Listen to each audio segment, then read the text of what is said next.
Test 2. This is the IELTS listening test. You will hear a number of different recordings, and you will have to answer questions on what you hear. There will be time for you to read the instructions and questions, and you will have a chance to check your work. All the recordings will be played once only. The test is in 4 parts. At the end of the test, you will be given 10 minutes to transfer your answers to an answer sheet. Now turn to Part 1.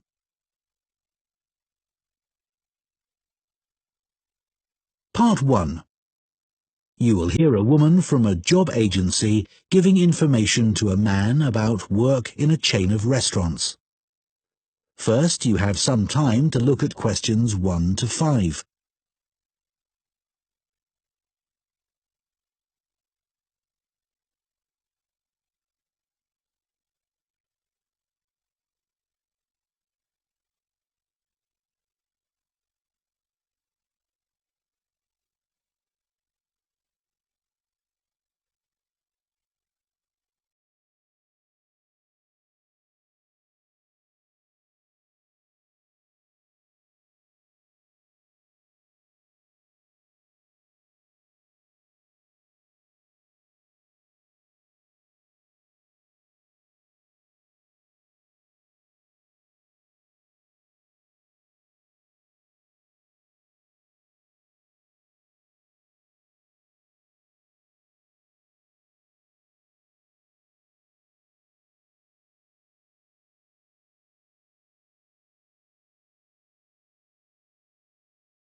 Before you hear the rest of the conversation, you have some time to look at questions 6 to 10.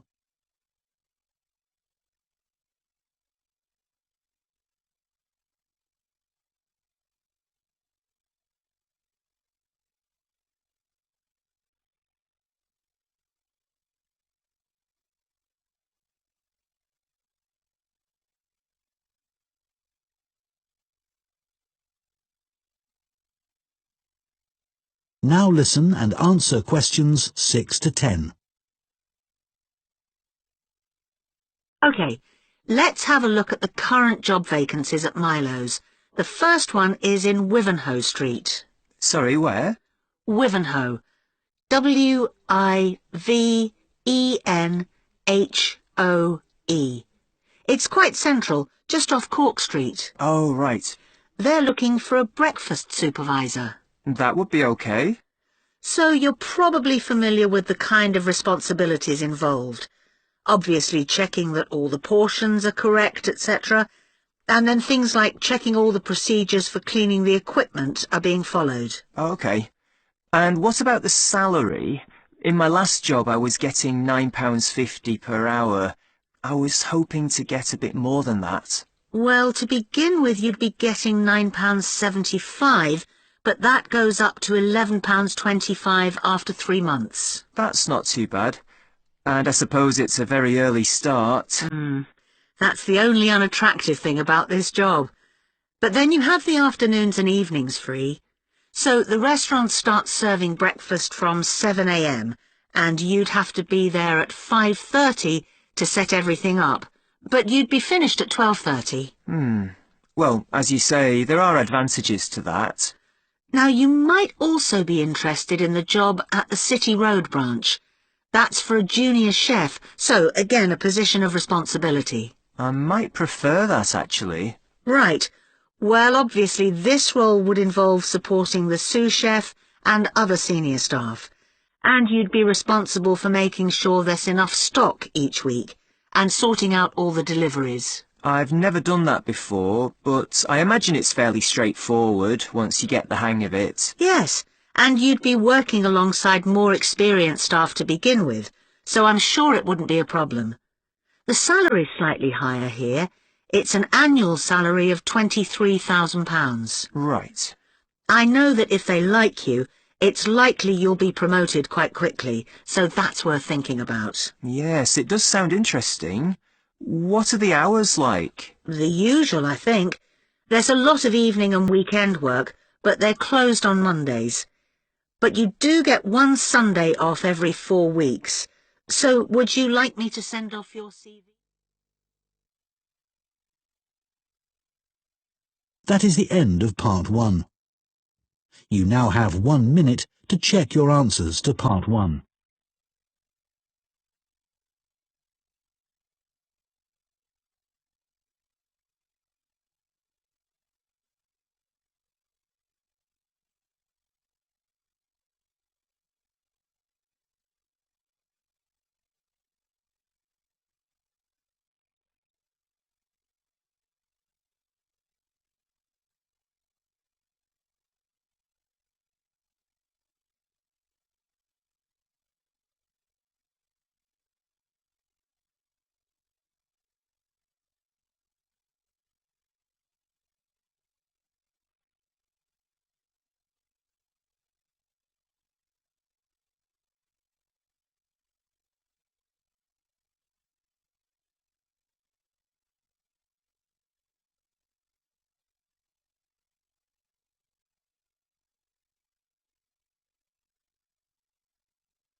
Part 2. You will hear a talk to members of the public about plans for a new housing development near a town called Nunston. First, you have some time to look at questions 11 to 14.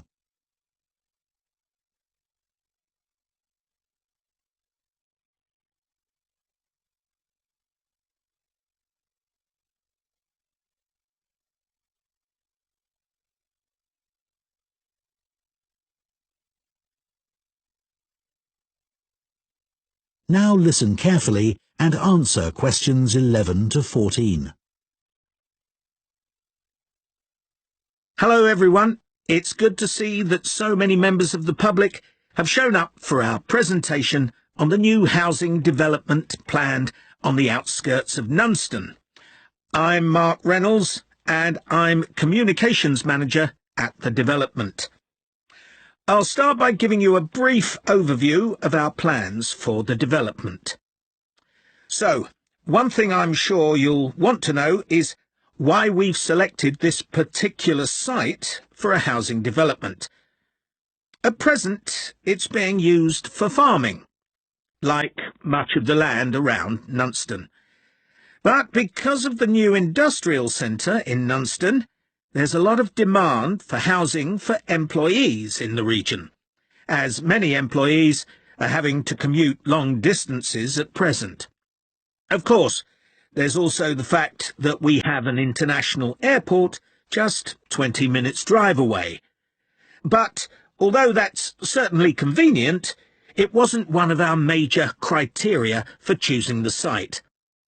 We were more interested in the fact that there's an excellent hospital just 15 kilometres away, and a large secondary school even closer than that.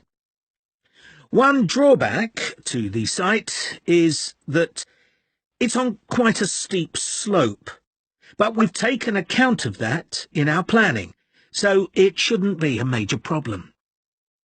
We've had a lot of positive feedback about the plans. People like the wide variety of accommodation types and prices, and the fact that it's only a short drive to get out into the countryside from the development. We were particularly pleased that so many people liked the designs for the layout of the development, with the majority of people saying it generally made a good impression and blended in well with the natural features of the landscape, with provision made for protecting trees and wildlife on the site. Some people have mentioned that they'd like to see more facilities for cyclists, and we'll look at that, but the overall feedback has been that the design and facilities of the development make it seem a place where people of all ages can live together happily. Before you hear the rest of the talk, you have some time to look at questions 15 to 20.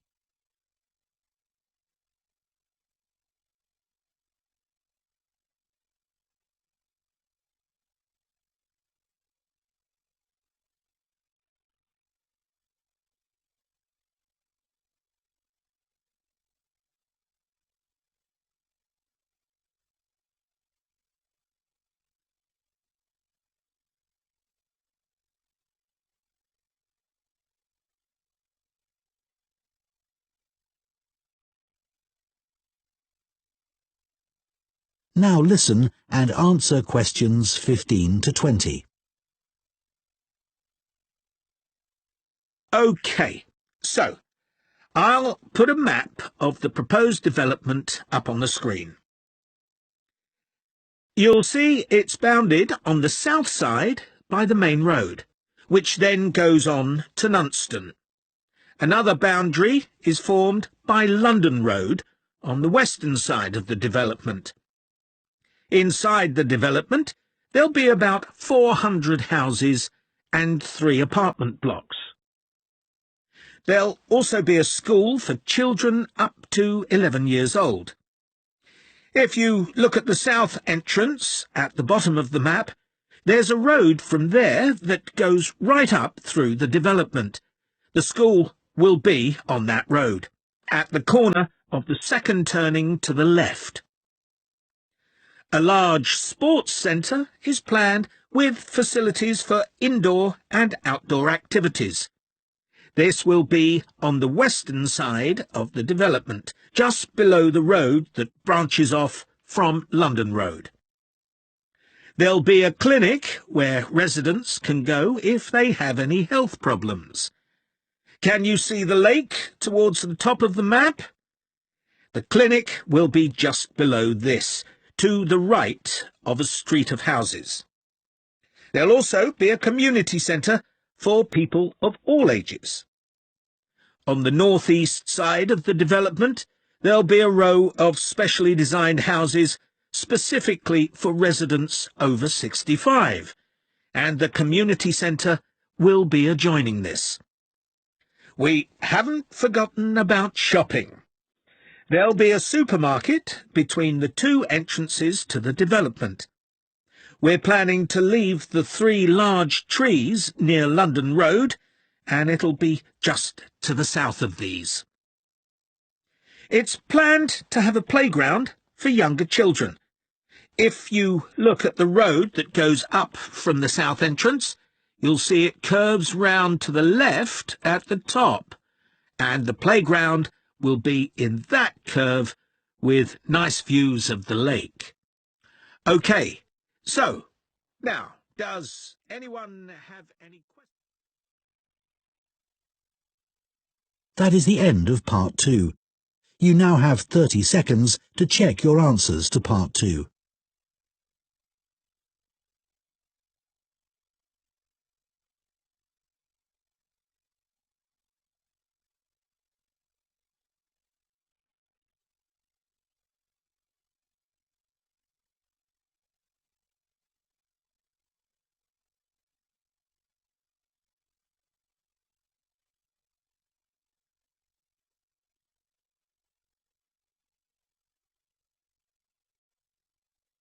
Part 3. You will hear two geography students, Adam and Michelle, talking about a volcanic eruption which took place in Iceland in 1783. First, you have some time to look at questions 21 to 26.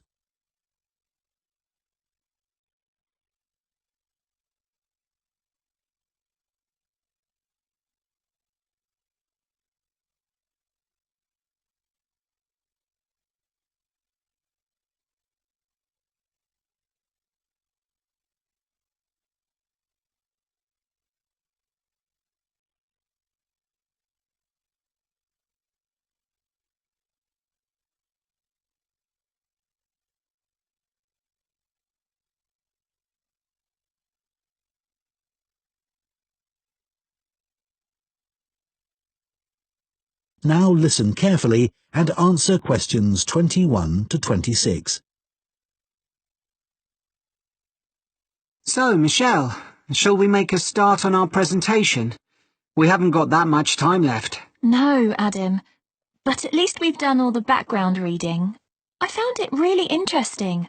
I'd never even heard of the Laki eruption before this. Me neither. I suppose 1783 is a long time ago. But it was a huge eruption, and it had such devastating consequences. I know. It was great there were so many primary sources to look at. It really gives you a sense of how catastrophic the volcano was. People were really trying to make sense of the science for the first time. That's right. But what I found more significant was how it impacted directly and indirectly on political events, as well as having massive social and economic consequences. I know. That should be the main focus of our presentation. The observations made by people at the time were interesting, weren't they? I mean, they all gave a pretty consistent account of what happened, even if they didn't always use the same terminology. Yeah. I was surprised there were so many weather stations established by that time. So, you can see how the weather changed often by the hour. Right. Writers at the time talked about the Laki haze to describe the volcanic fog that spread across Europe. They all realised that this wasn't the sort of fog they were used to. And, of course, this was in pre-industrial times, so they hadn't experienced sulphur-smelling fog before. No, that's true. Reports from the period blamed the haze for an increase in headaches, respiratory issues and asthma attacks. And they all describe how it covered the sun and made it look a strange red colour. Must have been very weird. It's interesting that Benjamin Franklin wrote about the haze. Did you read that? He was the American ambassador in Paris at the time. Yeah. At first, no one realised that the haze was caused by the volcanic eruption in Iceland. It was Benjamin Franklin who realised that before anyone else. He's often credited with that, apparently. But a French naturalist beat him to it. I can't remember his name. I'd have to look it up. Then other naturalists had the same idea, all independently of each other. Oh, right. We should talk about the immediate impact of the eruption, which was obviously enormous, especially in Iceland, where so many people died. You'd expect that, and the fact that the volcanic ash drifted so swiftly, but not that the effects would go on for so long, or that 2 years after the eruption, strange weather events were being reported as far away as North America and North Africa. No, I found all that hard to believe too. It must have been terrible, and there was nothing anyone could do about it, even if they knew the ash cloud was coming in their direction. Before you hear the rest of the discussion, you have some time to look at questions 27 to 30.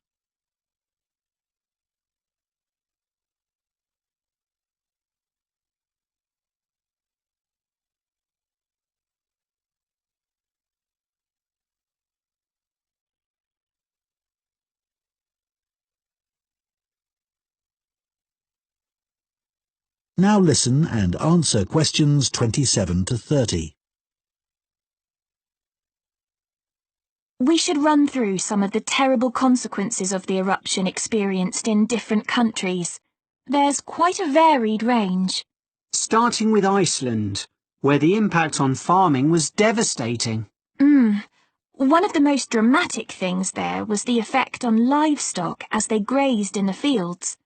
They were poisoned because they ate vegetation that had been contaminated with fluorine as a result of the volcanic fallout. That was horrible.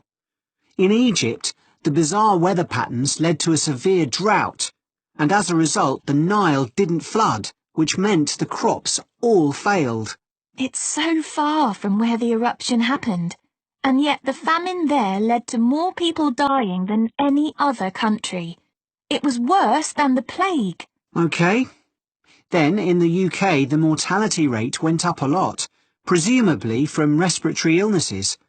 According to one report, it was about double the usual number and included an unusually high percentage of people under the age of 25. I think people will be surprised to hear that the weather in the USA was badly affected too. George Washington even makes a note in his diary that they were snowbound until March in Virginia.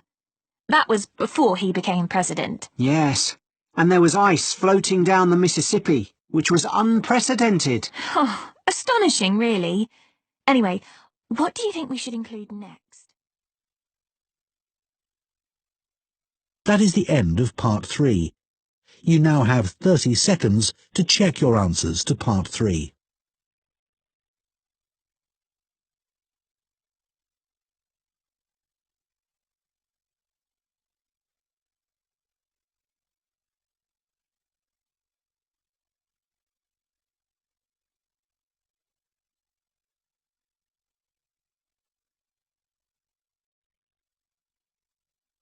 Part 4.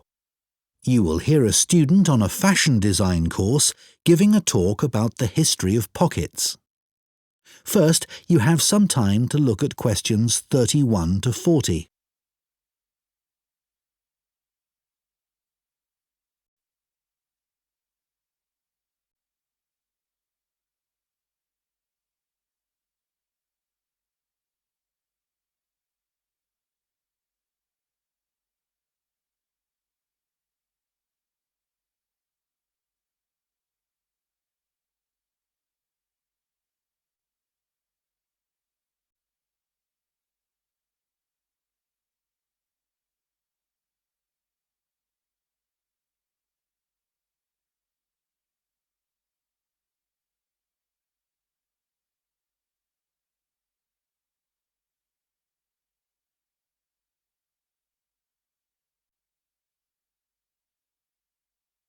Now listen carefully and answer questions 31 to 40. Good morning. Now, we've been asked to choose an aspect of European clothing or fashion and to talk about its development over time. I decided to focus on a rather small area of clothing, and that's pockets. I chose pockets for two reasons, really. We all have them in jeans, jackets, coats, for example, and even though we often carry bags or briefcases as well, nothing is quite as convenient as being able to pop your phone or credit card into your pocket. Yet, I suspect that, other than that, people don't really think about pockets too much, and they're rather overlooked as a fashion item. It's certainly very interesting to go back in time and see how pockets developed for men and women. In the 18th century, fashions were quite different from the way they are now, and pockets were too. If we think about male fashion first, that was the time when suits became popular. Trousers were knee-length only, and referred to as breeches. The waistcoats were short, and the jackets were long. But all three garments were lined with material, and pockets were sewn into this cloth by whichever tailor the customer used. The wearer could then carry small objects such as pencils or coins on their person, and reach them through a gap in the lining. Coat pockets became increasingly decorative on the outside for men who wanted to look stylish. but they were often larger but plainer if the wearer was someone with a profession who needed to carry medical instruments, a doctor or physician, for example.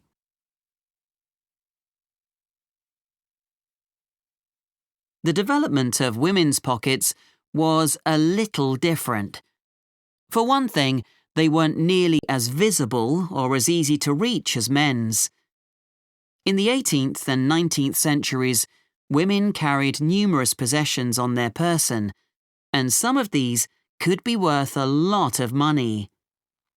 Women were more vulnerable to theft, and wealthy women, in particular, worried constantly about pickpockets.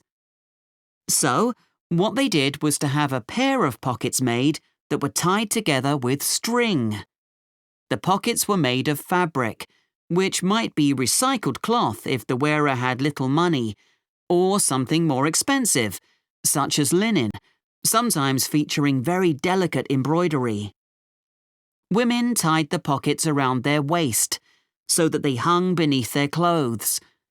Remember, skirts were long then, and there was plenty of room to hide a whole range of small possessions between the layers of petticoats that were commonly worn.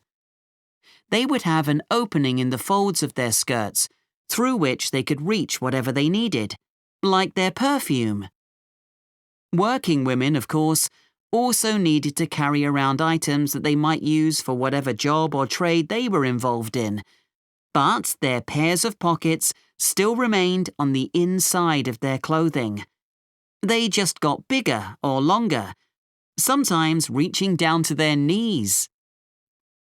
So, the tie-on pockets went well into the 19th century, and only changed when fashion altered towards the end of that period. That's when dresses became tighter and less bulky, and the pairs of pockets became very noticeable. They stood out too much and detracted from the woman's image. Women who had been used to carrying around a range of personal possessions, and still wanted to, needed somewhere to carry these items about their person. That was when small bags, or pouches as they were known, came into fashion, and, of course, they inevitably led onto the handbag of more modern times, particularly when fashion removed pockets altogether. That is the end of Part 4. You now have 1 minute to check your answers to Part 4.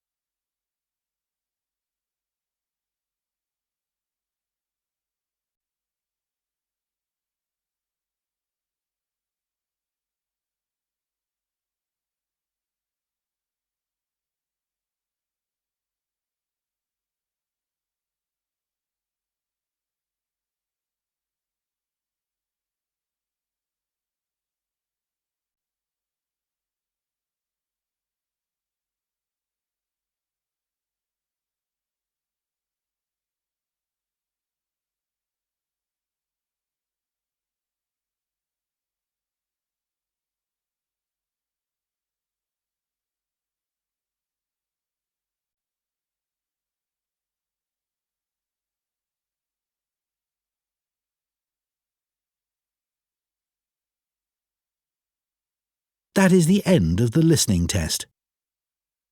In the IELTS test, you would now have 10 minutes to transfer your answers to the listening answer sheet.